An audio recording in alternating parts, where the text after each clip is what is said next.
wanted to ask you particularly about feminism. So we're going to talk to you about your latest book, which is Everyday Utopia. And I don't think anyone would say that we're living like in a feminist utopia on Earth, right? However, when I do read accounts, or even the account that you talk about in your book of people growing up in the 70s and 80s, and I could go back prior to that, right? So as someone born in 1990, I do look back on those accounts and I'm like, ooh, like God, I'm so thankful to be born in 1990. And I imagine, Gen Z and Gen Alpha are going to feel similarly about being born in 2000, 2010. So I wonder if you could talk a little bit about this idea that feminists in the past 20s, 30s, 40s, 50s, 60s, 70s would actually look at our present now and say like, okay, it's maybe not perfect, maybe not a utopia, but it's a kind of utopia.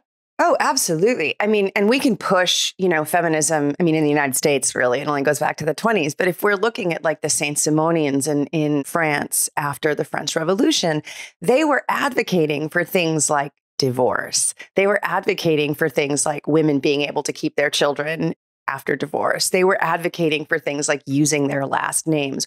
All of the crazy utopian dreams of the Saint-Simonian feminists are just reality today. They're such a reality that we don't even think of them as once having been utopian demands.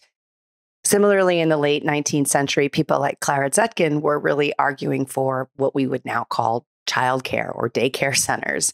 And her request for having a place where working women could go to drop off their children during the day was also similarly considered a utopian demand. And yet, I think millions of Americans drop their children off at daycare and they don't think that they're participating in a utopian experiment.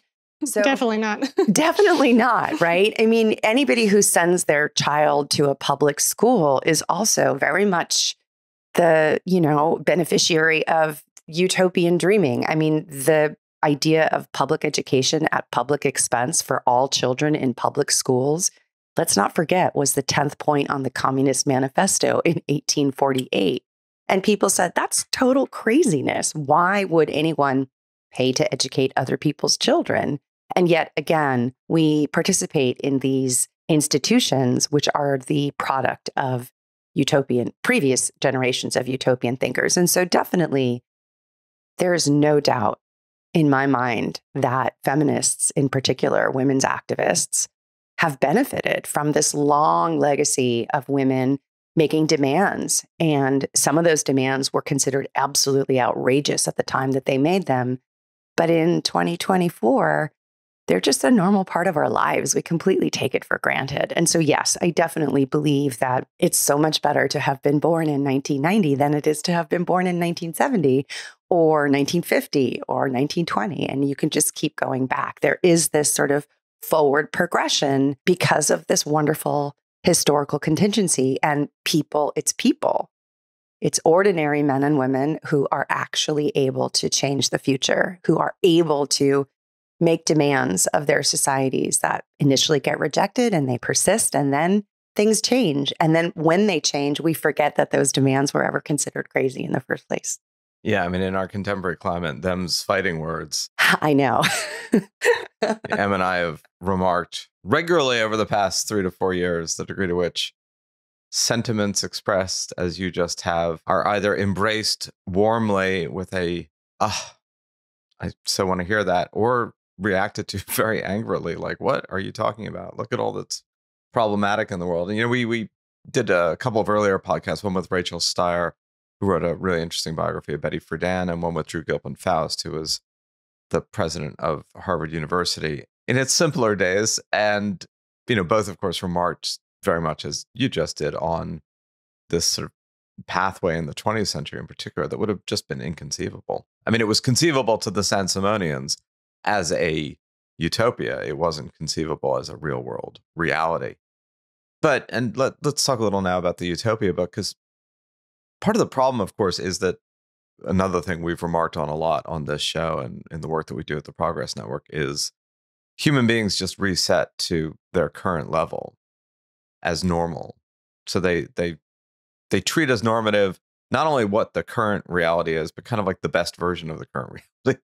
So, which is, I guess, both a problem and maybe, in your view, Because one of your points about utopia, right, is that it's a necessary ingredient in change. The very fact of reaching for something that is other and better, that isn't in our current world, is part of what gets us there. So how do you view the present in light of that fuel? I mean, are we running on fumes? Is it more present than we think? I think it's much more present than we think because we, as you often say on the Progress Network, we are surrounded by this sort of doom and gloom in the news, and we are attracted to negative stories. I mean, we are fed them.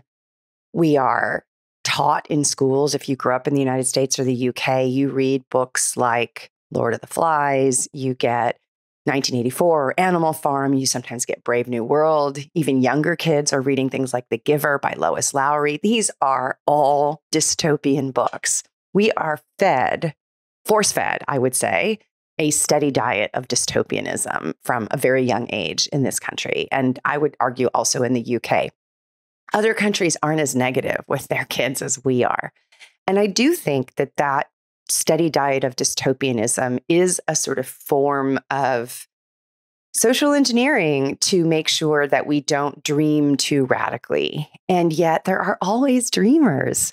And from an evolutionary anthropological point of view, we are, as a species, the children of dreamers and people who had hope for the future, people who propelled themselves into the future.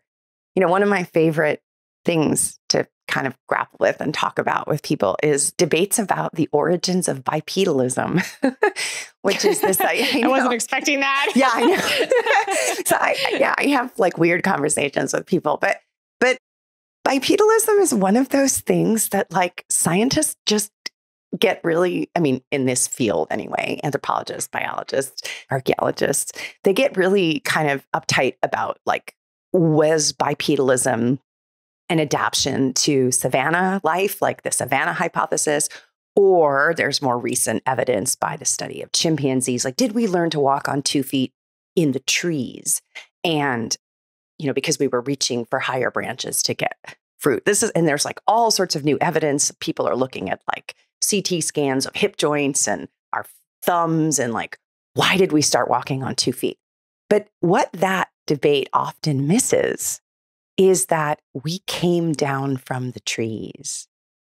Somewhere between 4.2 and 3.5 million years ago, humanity, or our predecessors, they came down from the trees. And we don't really know why. That's why bipedalism is such an interesting question, because it's like, did we become bipedal afterwards, or were we bipedal and then that facilitated it? But to answer this question about like the positives, the people that first came down from the trees, or our ancestors, the beings, they were probably considered crazy utopians, right? They were like the floor cult, they were the ones who were living on the floor of the forest, and everybody was like, oh, stay away from those people. They're crazy. They left the safety of the trees and they're now on the floor of the forest. And then at some other point, the people on the floor of the forest said, hey, like, look at that grass over there. I wonder what's going on in the grass. Let's go check out the grass. And then there were people who were living in the grass, and the people on the floor were like, look at those crazy people over there. They're like living in the grass, right? And on ad infinitum, right? The idea is that there is an evolutionary advantage to hope.